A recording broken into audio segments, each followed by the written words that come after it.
speaking of January, something big is coming up that you It love to is. attend. Like this is like your Super Bowl, right? Pretty much. It is. This is like the Gadget Palooza. It's it's called CES, the Consumer Electronics Show. It happens every year, except obviously during the pandemic, it's the only break we've had. But normally, I think I've gone like this month, my 30th or 30 something time going. So I've Wow. gone to a lot of in Las Vegas.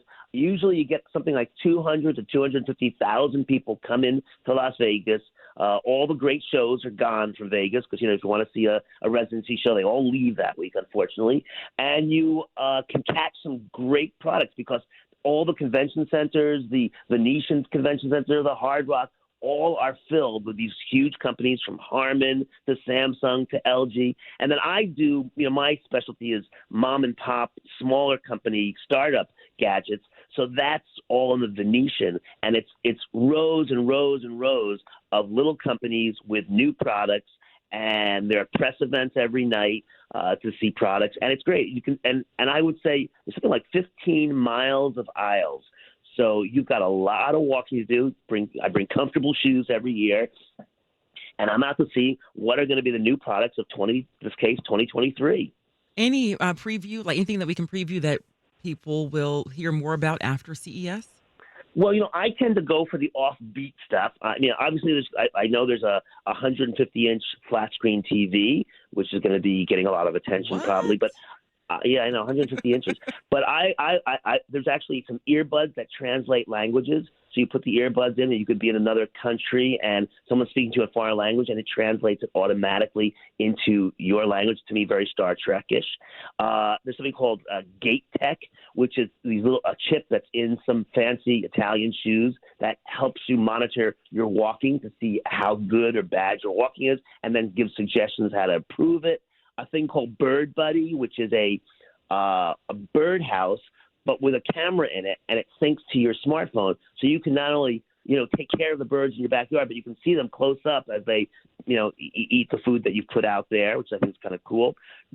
Clear Drop, which is where you take all the plastics and stuff in your kitchen, put it in there. It like compresses it. It then like kind of melts it and creates it into something that you can then take to a recycling place. These are things called my Nobi is a lamp that is great for a senior. It monitors their home while they're there. And then if you were to fall in your home, which is where accidents usually happen, Hmm. it then sends a message to a loved one, or it could be to 911 or whatnot. It monitors how serious the fall is. It then communicates with you to let you know, hey, what's going on there. It's really great, especially as our population gets older and older, especially as Yeah. I get older and older. Uh, You're not that uh, old. not yet, not there yet. Yeah. Baby Ark is really cool. It's a car seat that has something like 14 or 17 monitors in it, so it lets you know if the baby's in the car seat properly, and if the car seat is properly in the car, and all that is sent to your smartphone as well. Um, TDK has some really cool glasses for that. Everything's about artificial augmented reality, and it's all about these cool glasses. So there's a lot of companies coming out with different kinds of glasses. One that caught my eye was TDK, ADT, all these initials, some great home security equipment as well. There's just a lot out there. I'm just kind of like going through lists of things here, but these are all Right. things on my notes that I'm going to be trying to look up when I'm on the floor checking out specifically.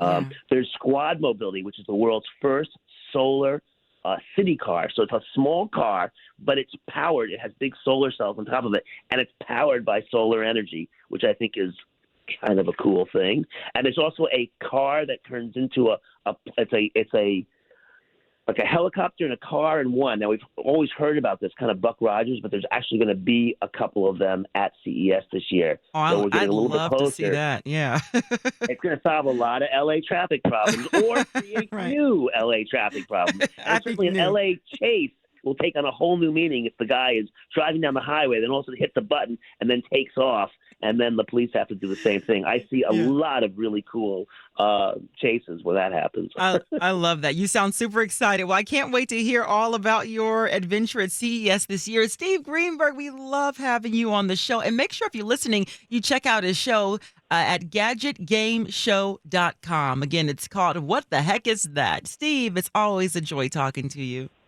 Layla, my pleasure. Happy, healthy New Year to everybody out there, including yourself, of course. Yes, And let's talk again after CES. we will. We'll get you back on Wake Up Call. Thanks, Steve. Happy New Year.